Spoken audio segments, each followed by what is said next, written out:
ओम नमः शिवाय। हर हर महादेव। सभी श्रोताओं को फाल्गुन पूर्णिमा की हार्दिक शुभकामनाएं। आज इस पावन अवसर पर अपनी सुनेंगे भगवान श्री सत्यनारायण की कथा।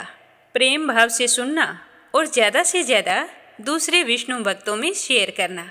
बोलो श्री हरि विष्णु भगवान के अनंत स्वरूपों की जय हो। सत्यनारायण भगवान की जय हो। एक बार नैमिषारण्य तीर्थ में सोनकादि 88,000 ऋषियों ने श्री सूत जी से पूछा कि हे प्रभु, इस कलयुग में वेद विद्या रहित मनुष्यों को प्रभु भक्ति किस प्रकार मिल सकती है तथा उनका उद्धार कैसे होगा।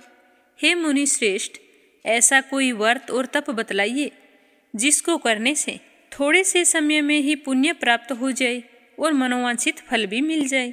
हम सभी इस तरह की कथा सुनने की इच्छा रखते हैं। तो मुनियों की बात सुनकर सर्वशास्त्रों के ज्ञाता श्री सूत जी बोले कि हे विष्णु में पूज्य, आप सभी ने प्राणियों के हित की बात पूछी है, इसीलिए आज मैं आपको एक ऐसे ही उत्तम व्रत के बारे में बता रहा हूँ जिसे नारद जी ने लक्ष्मी नारायण जी से पूछा था और श्री हरि विष्णु भगवान ने देव ऋषि नारद को बताया था। अब मैं आपको इसे बताता हूँ, आप सभी ध्यानपूर्वक सुनना। एक समय की बात है, देव ऋषि नारद जी दूसरों के हित की इच्छा लिए हुए अनेक लोकों में घूम रहे थे। घूमते घूमते वो मृत्युलोक में आ पहुँचे। वहाँ जाकर उन्होंने अनेक योनियों में जन्मे हुए सभी मनुष्यों को अपने अपने कर्मों से दुखी और पीड़ित देखा। तो उन प्राणियों का दुख देखकर नारद जी बहुत ही दुखी हुए और सोचने लगे कि ऐसा कौन सा उपाय किया जाए जिसको करने से मनुष्य के दुखों का अंत हो जाए। तो इसी तरह मन में विचार करते हुए देव ऋषि नारद विष्णु लोक में पहुंच गए। वहां जाकर देवों के ईश भगवान नारायण की स्तुति करने लगे, जिनके हाथों में शंख, चक्र, गदा और पद्म थे, गले में वरमाला पहने हुए थे। स्तुति करने के बाद में देव ऋषि नारद कहने लगे कि हे विष्णु भगवान, आप अत्यंत शक्ति से संपन्न हैं। मन तथा वाणी भी आपको पा नहीं सकती है। आपका आदि मध्य तथा अंत नहीं है। निर्गुण स्वरूप सृष्टि के कारण भक्तों के दुखों को दूर करने वाले आपको मेरा नमस्कार है। तो नारद की स्तुति सुनकर विष्णु भगवान बहुत ही प्रसन्न हुए और कहने लगे कि हे मुनि श्रेष्ठ, आपके मन में क्या बात है? आज आप किस काम के लिए पधारे हैं? आज मैं आपसे बहुत ही खुश हूँ। आप निसंकोच होकर कहिए कि किस काम के लिए आपका आगमन हुआ है। तो यह सुनकर नारद मुनि बहुत ही खुश हुए और कहने लगे कि नारायण नारायण, कि हे भगवान, आज मैं मृत्युलोक में गया था। वहाँ अनेक योनियों में जन्मे हुए लोगों को अपने अपने कर्मों के द्वारा दुख भोगते हुए देख कर आया हूँ। मुझे उन्हें देखकर बहुत ही दुख हुआ है। हे नाथ, अगर आप मुझ पर दया रखते हो और मुझ पर अत्यंत प्रसन्न हो तो हे भगवान, तो कृपा करके आज मुझे कोई ऐसा उपाय बताएं जिसको करने से वे मनुष्य अपने दुखों से छुटकारा पा लें। तो देव ऋषि नारद की बात सुनकर श्री हरि विष्णु भगवान बोले कि हे नारद, आज तुमने मनुष्यों की भलाई के लिए बहुत ही अच्छी बात पूछी है, जिसके करने से मनुष्य मोह छूट जाता है। वह बात मैं कहता हूँ, तो मुझे सुनो। स्वर्ग लोक और मृत्यु लोक दोनों में एक दुर्लभ उत्तम व्रत है जो पुण्य फल देने वाला है। आज प्रेमवश होकर मैं तुमसे कहता हूँ, क्योंकि आज मैं तुमसे बहुत ही खुश हूँ। यह व्रत श्री सत्यनारायण भगवान का व्रत है। श्री सत्यनारायण भगवान का व्रत जो मनुष्य पूरी श्रद्धा भाव से करता है, वह अपने जीवन के समस्त सुखों का भोग करता हुआ मरने पर मोक्ष को पाता है। तो श्री हरि विष्णु के वचन सुनकर नारद जी कहने लगे कि उस व्रत का फल क्या है और उसका विधान क्या है? यह व्रत किसने किया था? इस व्रत को किस दिन करना चाहिए? आप मुझे सब कुछ विस्तार से बताएं। तो नारद जी की बात सुनकर श्री हरि विष्णु भगवान कहने लगे कि दुख व शोक को दूर करने वाला यह व्रत सभी स्थानों पर विजय दिलाने वाला होता है। मानव को भक्ति व श्रद्धा के साथ शाम के समय श्री सत्यनारायण भगवान की पूजा धर्मपरायण होकर बंधु बांधवों के साथ करनी चाहिए। इस पूजा में भक्ति भाव से नैवेद्य केले का फल, घी, दूध और गेहूं का आटा लेना चाहिए। गेहूं का भुना हुआ आटा होता है, उसे सवाया लेना चाहिए। अगर गेहूं के स्थान पर साठी का आटा भी आप ले सकते हैं। शक्कर तथा गुड़ लेकर सभी भक्षण योग्य पदार्थों को मिलाकर भगवान को भोग लगाएं और भगवान से प्रार्थना करें कि हे भगवान, आज मैंने अपने सामर्थ्य अनुसार आपको यह भोग अर्पित किया है, उसे स्वीकार करें। उसके बाद ब्राह्मणों सहित बंधु बांधवों को भोजन करवाएं, फिर स्वयं भोजन करें। भजन कीर्तन के साथ भगवान की भक्ति में लीन हो जाएं। इस तरह से सत्यनारायण भगवान का यह व्रत करने पर मनुष्य की सारी इच्छाएं निश्चित रूप से पूरी हो जाती है। इस कली काल में मृत्युलोक में मोक्ष पाने का यही एक सरल उपाय है। सूत जी कहने लगे कि इस तरह विष्णु भगवान ने देव ऋषि नारद को सत्यनारायण व्रत के बारे में बताया था। हे ऋषियों, जिसने पहले समय में इस व्रत को किया था उसका इतिहास मैं तुम्हें सुनाता हूँ, ध्यानपूर्वक सुनना। यह कहकर सूत जी ऋषियों को एक कहानी सुनाने लगे कि सुंदर काशीपुरी नगरी में एक निर्धन ब्राह्मण रहता था। भूख प्यास से परेशान वह धरती पर घूमता रहता था। जब इस तरह उसे परेशान देखा तो ब्राह्मणों से प्रेम करने वाले विष्णु भगवान ने एक दिन ब्राह्मण का वेश बनाया और उसके पास जा पहुँचे और जाकर कहने लगे कि हे ब्राह्मण, नित्य दुखी होकर तुम पृथ्वी पर क्यों घूमते रहते हो? तो वह दीन ब्राह्मण कहने लगा कि हे महाराज, मैं तो निर्धन ब्राह्मण हूँ, भिक्षा के लिए प्रतिदिन धरती पर घूमता रहता हूँ। हे भगवान, यदि आप इसका कोई उपाय जानते हो तो मुझे बतलाइए। तो उस निर्धन ब्राह्मण की बात सुनकर वह बूढ़ा ब्राह्मण कहने लगा कि तुम श्री सत्यनारायण भगवान का व्रत करो। श्री सत्यनारायण भगवान मनोवांछित फल देने वाले हैं, इसीलिए तुम उनका पूजन करो। इसे करने से मनुष्य सभी दुखों से मुक्त हो जाता है। तो वृद्ध ब्राह्मण बनकर आए सत्यनारायण भगवान ने उस निर्धन ब्राह्मण को व्रत का सारा विधान बतलाया और फिर वहाँ से अंतर्ध्यान हो गए। तो ब्राह्मण ने मन ही मन निश्चय किया था कि जिस व्रत के बारे में यह बूढ़ा बाबा बता कर गया है, मैं उस व्रत को अवश्य करूँगा। मुझे विश्वास है कि मेरी गरीबी जरूर दूर हो जाएगी। तो इस तरह निश्चय करने के बाद उसे रात में नींद भी नहीं आई। फिर वह ब्राह्मण सुबह जल्दी उठा और भिक्षा के लिए चला गया। उस दिन निर्धन ब्राह्मण को भिक्षा में बहुत सारा धन मिला, जिससे उसने सत्यनारायण पूजा की सामग्री खरीदी और अपने बंधु बांधवों को बुलाकर उन सब के साथ मिलकर प्रसन्नचित मन से सत्यनारायण भगवान का व्रत संपन्न किया। भगवान सत्यनारायण का व्रत करने से वह निर्धन ब्राह्मण सभी दुखों से छूट गया और अनेक प्रकार की संपत्तियों से युक्त हो गया। उसके बाद वह ब्राह्मण हर महीने इस व्रत को करने लगा। फिर वह अपने जीवन के समस्त सुखों का भोग करता हुआ अंत में मोक्ष धाम को गया। इस तरह जो भी मनुष्य सत्यनारायण भगवान के व्रत को करता है वह सभी प्रकार के पापों से छूटकर मोक्ष को प्राप्त होता है। फिर सूत जी कहने लगे कि इस तरह से नारद जी से नारायण जी का कहा हुआ श्री सत्यनारायण व्रत मैंने तुमसे कहा है। हे विप्रो, अब मैं तुम्हें और क्या कहूँ? तो ऋषि बोले कि हे मुनिवर, संसार में उस विपर से सुनकर किस किसने इस व्रत को किया था, आज हम वो भी सुनना चाहते हैं। इसके लिए हमारे मन में पूरे श्रद्धा भाव हैं। तो सूत जी कहने लगे कि हे मुनियों, जिस जिसने इस व्रत को किया वह सब सुनो। आज मैं तुम्हें विस्तार से बताता हूँ।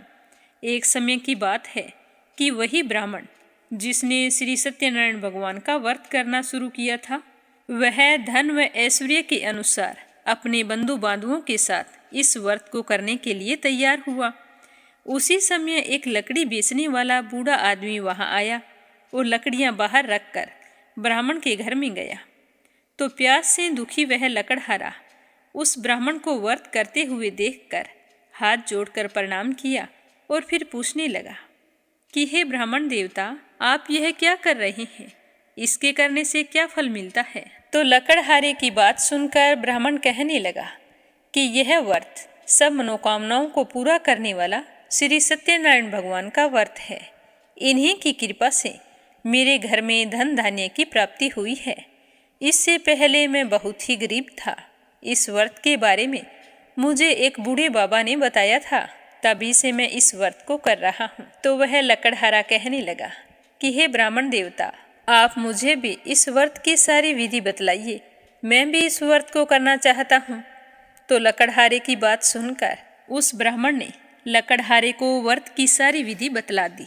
तो सारी विधि जानकर लकड़हारा बहुत ही प्रसन्न हुआ और चरणामृत लेकर प्रसाद खाने के बाद वह अपने घर आ गया और सोचने लगा कि आज लकड़ियाँ बेचने से मुझे जो भी धन प्राप्त होगा, मैं उसी से श्री सत्यनारायण भगवान का उत्तम व्रत करूँगा।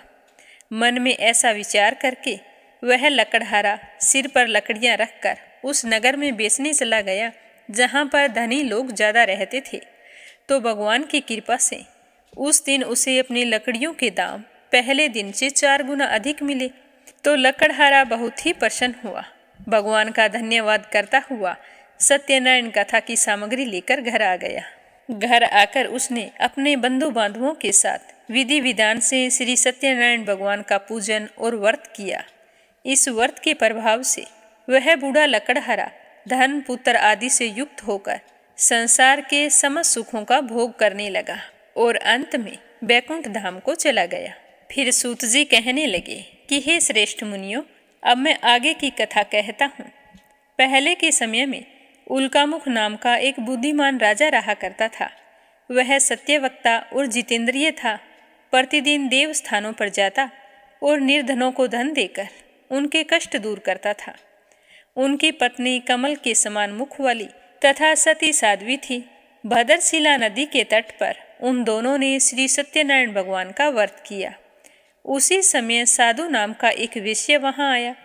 उसके पास व्यापार करने के लिए बहुत सारा धन भी था।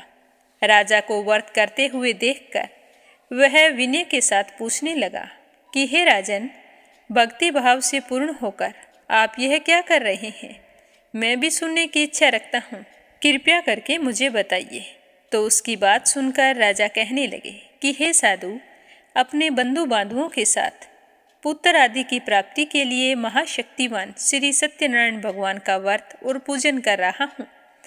तो राजा के वचन सुनकर साधु ने आदर से कहा कि हे राजन, मुझे इस व्रत का सारा विधान बतलाइए। आपके कहे अनुसार मैं भी इस व्रत को करना चाहता हूँ, क्योंकि मेरे संतान नहीं है और मुझे विश्वास है कि इस व्रत को करने से अवश्य मुझे संतान की प्राप्ति होगी। तो राजा से वह व्रत की सारी विधि जानकर व्यापार पर चला गया। व्यापार से निवृत्त होकर फिर अपने घर आ गया। घर आकर उसने अपनी पत्नी को संतान देने वाले उत्तम व्रत के बारे में बताया और कहा कि जब मेरी संतान होगी तब मैं भी इस व्रत को किया करूँगा। तो साधु ने इस तरह के वचन अपनी पत्नी लीलावती से कहे थे। एक दिन लीलावती पति के साथ आनंदित हो सांसारिक धर्म में परवरित होकर सत्यनारायण भगवान की कृपा से गर्भवती हो गई। 10वें महीने उसने बहुत ही सुंदर कन्या को जन्म दिया। वह कन्या ऐसे बढ़ने लगी जैसे शुक्ल पक्ष का चंद्रमा बढ़ता है। माता पिता ने अपनी कन्या का नाम कलावती रखा। एक दिन लीलावती ने मीठे शब्दों में अपने पति को याद दिलाया कि आपने सत्यनारायण भगवान के जिस व्रत को करने का संकल्प लिया था उसे अब करने का समय आ गया है, आप इस व्रत को करिए। तो वह साधु कहने लगा कि हे प्रिय, इस व्रत को मैं उसके विवाह पर करूँगा। इस प्रकार अपनी पत्नी को आश्वासन देकर वह नगर को चला गया। कलावती पिता के घर में रहकर दिनों दिन बड़ी होने लगी। साधु ने जब एक बार नगर में अपनी कन्या को सखियों के साथ खेलते हुए देखा तो तुरंत ही दूत को बुलाकर कहा कि मेरी कन्या विवाह के योग्य हो गई है। अब तुम जैसी सुंदर मेरी कन्या है वैसा ही सुंदर योग्य वर उसके लिए तलाश कर लाओ। तो साधु की बात सुनकर दूत कंचन नगर में जा पहुंचा। वहां देखभाल करके एक सुयोग्य वाणिक पुत्र को ले आया। सुयोग्य लड़के को देखकर साधु भी बहुत खुश हुआ। उसने अपने बंधु बांधवों को बुलाकर शुभ मुहूर्त देखकर अपनी पुत्री का विवाह कर दिया। लेकिन दुर्भाग्य की बात ये थी कि साधु ने अब भी श्री सत्यनारायण भगवान का व्रत नहीं किया, तो भगवान श्री सत्यनारायण उस पर क्रोधित हो गए और श्राप दे दिया कि हे साधु, तुझे दारुण दुख प्राप्त हो। साधु इस श्राप से अनजान था। वह अपने कार्य में कुशल था, तो वह अपने जमाई को लेकर समुंदर के पार स्थित दूसरे नगर में चला गया। वहां जाकर ससुर जवाई दोनों मिलकर चंद्रकेतु राजा के नगर में व्यापार करने लगे। एक दिन भगवान सत्यनारायण की माया से एक चोर राजा का धन चुराकर भागा जा रहा था। उसने राजा के सिपाहियों को अपना पीछा करते हुए देखा तो वह डर गया और उसने जो चुराया हुआ धन था उसे वहां छुपा दिया जहां साधु अपने जवाई के साथ ठहरा हुआ था, और खुद वहां से भाग गया।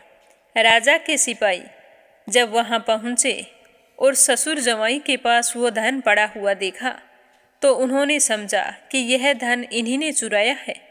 तो दोनों ससुर जवाई को बांधकर राजा के पास ले आए और खुश होकर कहने लगे कि राजन, हम 2 चोर पकड़ कर लाए हैं, अब आगे क्या करना है आदेश कीजिए। तो राजा ने कहा कि उन दोनों को कठिन कारावास में डाल दो और उनके पास जो धन है वो सारा छीन लो। तो श्री सत्यनारायण भगवान के श्राप से उन दोनों ससुर जवाई को जेल खाने में डाल दिया। अब दोनों बहुत ही दुखी थे, सोच रहे थे कि हमने ऐसे कौन से कर्म किए थे जिसकी वजह से आज हमें यह सब कुछ भुगतना पड़ रहा है। उधर साधु के घर पर साधु की पत्नी भी बड़ी दुखी हुई, क्योंकि घर में जो धन रखा था उसे चोर चुरा कर ले गई।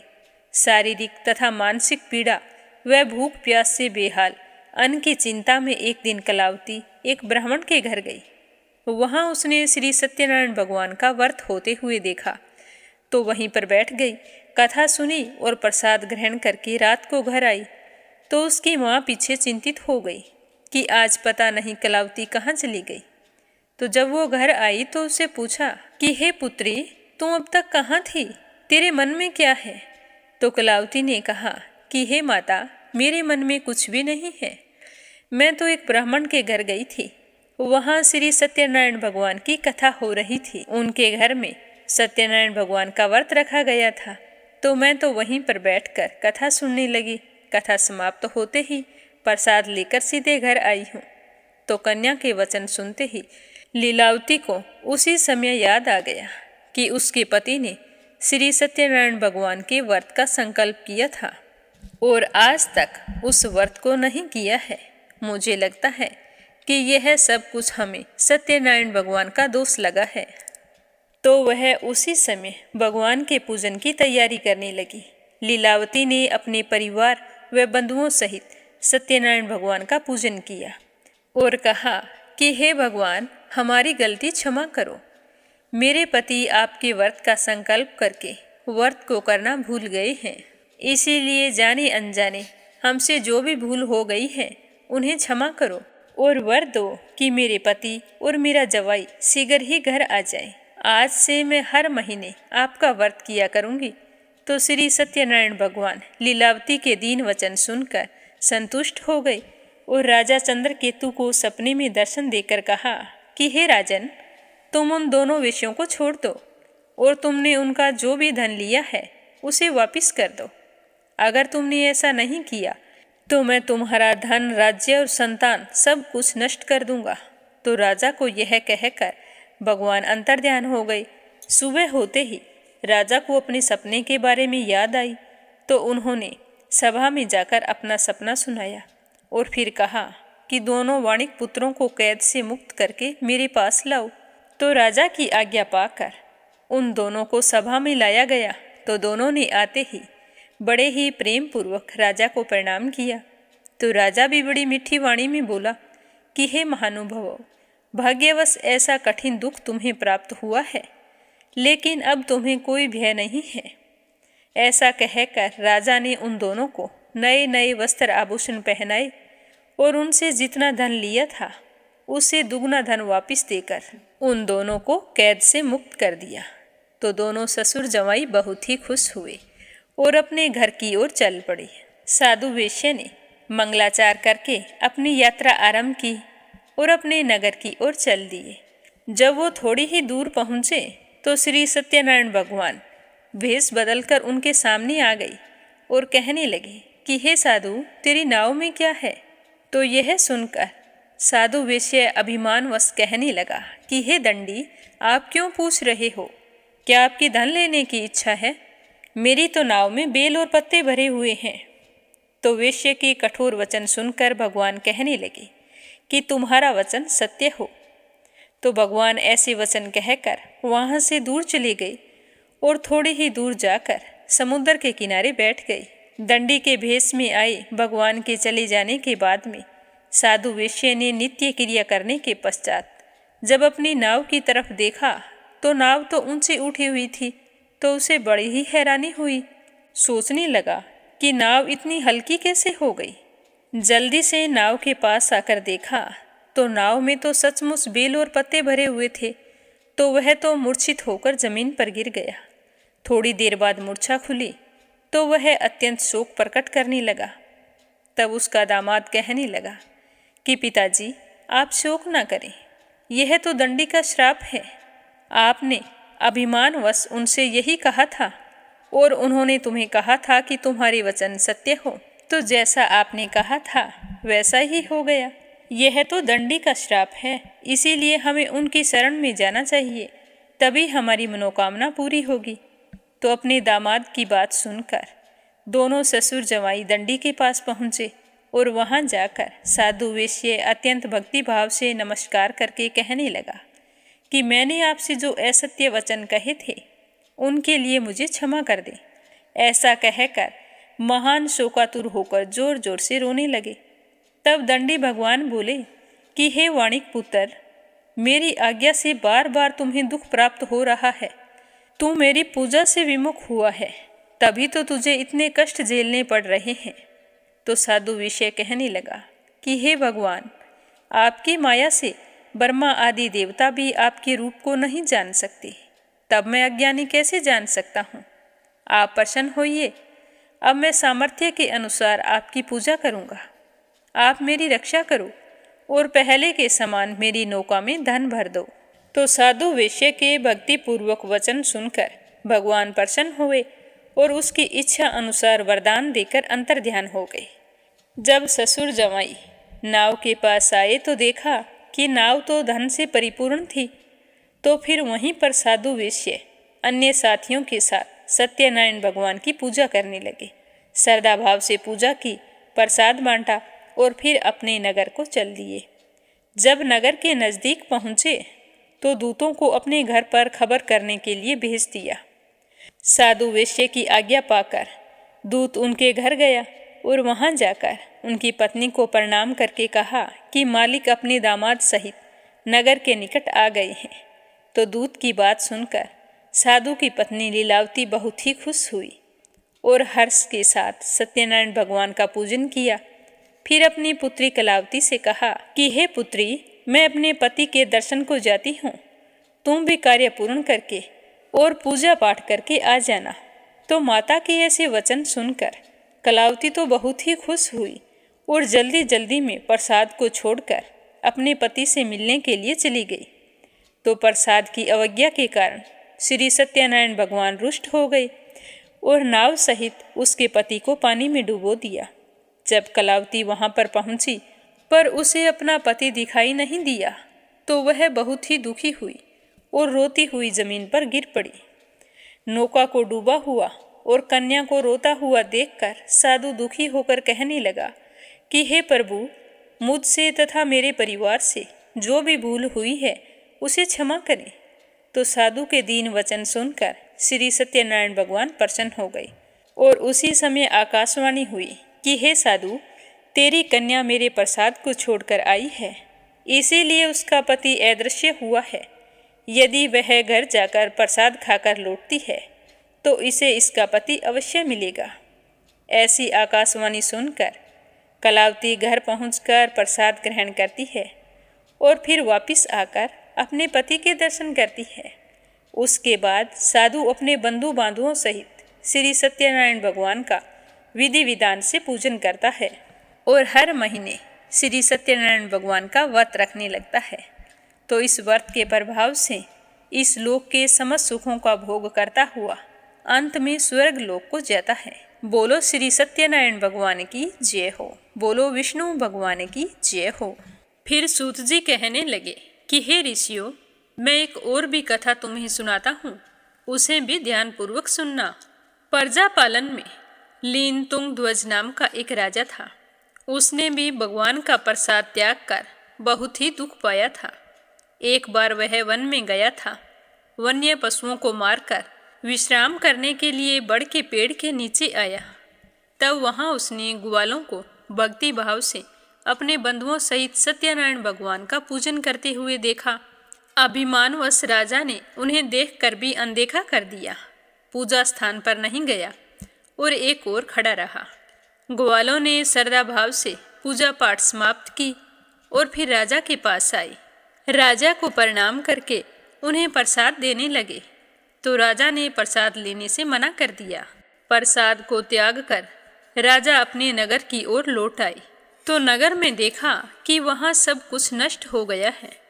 तो राजा समझ गए कि यह सब कुछ भगवान ने किया है। तो भगवान उसी समय ग्वालों के पास पहुँचे और अपने बर्ताव के लिए माफ़ी मांगी। फिर विधि पूर्वक भगवान की पूजा की और फिर प्रसाद ग्रहण किया। तो भगवान सत्यनारायण की कृपा से सब कुछ पहले जैसा हो गया। फिर राजा दीर्घकाल तक अपने जीवन के समस्त सुखों का भोग करता हुआ मृत्यु उपरांत स्वर्ग लोक को गया। जो भी मनुष्य इस परम दुर्लभ व्रत को करता है, तो उसे भगवान सत्यनारायण की अनुकंपा से धन धान्य की प्राप्ति होती है। निर्धन धनी हो जाता है और भय मुक्त होकर जीवन जीता है। संतानहीन मनुष्य को संतान सुख मिलता है और सारे मनोरथ पूर्ण होने पर मानव अंत काल में वैकुंठ धाम को जाता है। इस तरह बताकर सूत जी कहने लगे कि हे ऋषियों, जिन्होंने पहले के समय में इस व्रत को किया है, उसके अब मैं दूसरे जन्म की कथा कहता हूँ। वृद्ध स्थानंद ब्राह्मण ने सुदामा का जन्म लेकर मोक्ष को प्राप्त किया। लकड़हारे ने अगले जन्म में निषाद बनकर मोक्ष प्राप्त की। उल्कामुख नाम का राजा दशरथ होकर बैकुंठ को गई। साधु नाम के वेश्य ने मोर ध्वज बनकर अपने पुत्र को आरे से चीरकर मोक्ष पाया। महाराज तुंग ध्वज ने स्वयंभू होकर भगवान में भक्ति युक्त हो कर्म कर मोक्ष को प्राप्त किया। बोलो श्रीमन नारायण नारायण नारायण, भजमन नारायण नारायण नारायण। प्रेम से बोलो श्री सत्यनारायण भगवान की जय हो। अब अपने सुनेंगे लप्सी और तपसी की कहानी, जो हर व्रत कथा के बाद में जरूर सुननी चाहिए। तो प्रेम से बोलो लप्सी तपसी की जय हो। प्राचीन समय की बात है। एक गांव में लप्सी और तपसी नाम के दो भाई रहा करते थे। तपसी हमेशा भगवान की सेवा में लीन रहता था, लेकिन लप्सी हमेशा सवा सेर लापसी बनाता, भगवान को भोग लगाकर फिर स्वयं भोजन कर लेता। दोनों भाइयों का यही नियम था। एक दिन दोनों भाइयों में बहस छिड़ गई कि कौन बड़ा है। तो लप्सी कहने लगा कि मैं बड़ा हूँ, क्योंकि मैं तो लापसी बनाकर भगवान को रोजाना भोग लगाता हूँ। मैं कभी भी भगवान को भूखा नहीं रहने देता। तो तपसी कहने लगा कि मैं बड़ा हूँ, क्योंकि मैं सारा दिन भगवान की तपस्या करता हूँ। तो इस तरह करते करते दोनों जोर जोर से लड़ने लगे। तभी वहाँ से नारद मुनि गुजर रहे थे। उन दोनों को लड़ते हुए देखा तो उनके पास आए और लड़ने का कारण पूछने लगे। तो तपसी कहने लगा कि हे देव ऋषि, आप ही बताइए कि कौन बड़ा है। मैं कहता हूँ कि मैं बड़ा हूँ। लप्सी इस बात को मानने के लिए तैयार नहीं है। ये कहता है कि मैं बड़ा हूँ। तो दोनों की बात सुनकर नारद मुनि कहने लगे कि मैं इसका फैसला तो कर दूंगा, लेकिन कल करूँगा। कल सुबह जल्दी आऊँगा और आपको बता दूंगा कि तुम दोनों में से कौन बड़ा है। तो अगली सुबह तपसी रोजाना की तरह नहा धोकर पूजा करने के लिए जा रहा था। तो रास्ते में उसे 1.25 करोड़ की एक अंगूठी मिली, जो नारद जी ने उसके आगे फेंकी थी। तो तपसी ने जल्दी जल्दी इधर उधर देखा और अंगूठी को उठा लिया और तपस्या करने बैठा तो अपने पैर के नीचे दबाकर बैठ गया। लप्सी रोजाना की तरह स्नान करके आया और 1.25 सेर लापसी बनाई। पहले भगवान को भोग लगाया, फिर स्वयं लापसी जीमने के लिए बैठ गया। तभी वहाँ पर नारद जी आ गए और कहने लगे कि लप्सी बड़ा है, तो तपसी कहने लगा कि इसका क्या कारण हो सकता है, ये कैसे बड़ा है, ये कभी पूजा पाठ नहीं करता है। तो नारद जी कहने लगे कि इसके मन में लालच नहीं है, जो भी करता है बड़े ही श्रद्धा भाव से करता है। इसका नियम है कि रोजाना भगवान को भोग लगाना। इसका नियम कोई भी भंग नहीं कर सकता, लेकिन तुम्हारा नियम भंग हो चुका है। तो तब से कहने लगा कि कैसे, मैं नियम से रोजाना भगवान की पूजा करता हूँ। तो नारद मुनि कहने लगे कि तुम खड़े होकर अपना पैर उठाओ। तो तपसी जैसे ही खड़ा हुआ तो उसके पैर के नीचे 1.25 करोड़ की अंगूठी पड़ी थी। तो नारद जी कहने लगे कि तूने इसे चुराया है, जिससे तेरी तपस्या भंग हो गई है। तपसी हाथ जोड़कर नारद जी के सामने खड़ा हो गया और कहने लगा कि मुझसे गलती हो गई, आज के बाद मैं ऐसी गलती कभी नहीं करूँगा। मैंने बहुत ही सच्चे मन से पूजा की है। आप ही मुझे बताइए कि मुझे मेरी पूजा का फल कैसे मिल सकता है। मैं आपसे वादा करता हूँ कि आज के बाद मैं कभी चोरी नहीं करूँगा। तो उस तरह उसके दीन वचन सुनकर नारद जी को उस पर दया आ गई और नारद जी कहने लगे कि तेरी तपस्या का फल कार्तिक स्नान करने वाला ही दे सकता है। तो तपसी पूछने लगा कि वो कैसे। तो नारद जी ने बताया कि कार्तिक माह में कार्तिक स्नान करके जो भी सारी कहानियाँ सुनकर तुम्हारी कहानी नहीं सुनेगा, तो उसके कार्तिक स्नान का पुण्य फल उससे छूटकर तुम्हें मिलेगा। अगर कोई दिए से दिया जलाएगा तो उसका पुण्य फल भी तुझे ही मिलेगा। अगर घर की सारी साफ सफाई करके दहलीज की सफाई नहीं करेगा तो उसका पुण्य फल भी तुझे ही मिलेगा। रोटी सारी बना ले लेकिन गाय और कुत्ते की रोटी ना बनाए तो उसका पुण्य फल भी तुझे ही मिलेगा।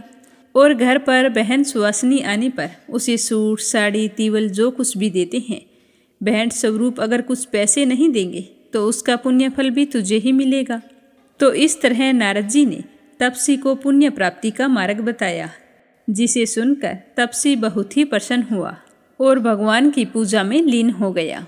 तभी से कहा जाता है कि हर व्रत कथा और कहानी के बाद में लपसी तपसी की कहानी जरूर सुननी चाहिए। इस कहानी को सुने बिना हमें चाहे कार्तिक का महीना हो या वैशाख का महीना हो, हमें उसके स्नान का पुण्य फल नहीं मिलता है। जब कहानी समाप्त हो जाती है तो इस तरह से कहना चाहिए कि लपसी का फल लपसी को मिले, तपसी का फल तपसी को मिले। हमारी कहानी का, हमारे पूजा पाठ और हमारे व्रत का पुण्य फल हमें मिले। बोलो लपसी तपसी की जय हो। हे सत्यनारायण भगवान, कथा कहने में अगर कोई भूल चूक हो गई हो तो अपने भोले भक्तों को माफ करना और अपनी कृपा दृष्टि हमेशा बनाए रखना। तो आज की कथा को सुनकर सभी श्रोताओं को कैसा लगा, कमेंट करके जरूर बताना। साथ ही मीरा भक्ति स्टोरी चैनल को सब्सक्राइब करके इस कथा को ज़्यादा से ज़्यादा शेयर करना। भगवान श्री सत्यनारायण आपकी सारी मनोकामनाएं पूर्ण करे। आप सभी की मंगल कामना के साथ ओम नमः शिवाय। हर हर महादेव।